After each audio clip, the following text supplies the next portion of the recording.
ইফতারি করার আগ মুহূর্তে আমরা যে পেঁয়াজু, আলুর চপ, বেগুনি, হ্যাঁ, এগুলো খান আপনারা?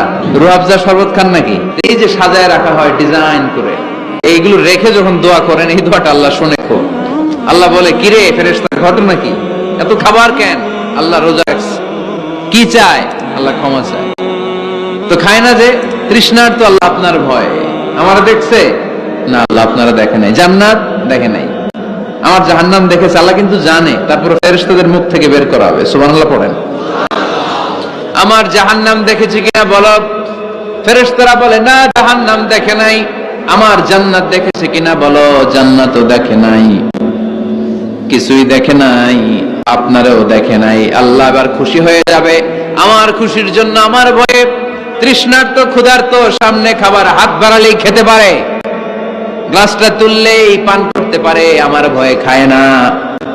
আমার ক্ষমা চায়, আমার কাছে ক্ষমা প্রার্থনা করে। এখন আমার বান্দা যা দোয়া করবে, বান্দার সব দোয়া আমি কবুল করে নেব।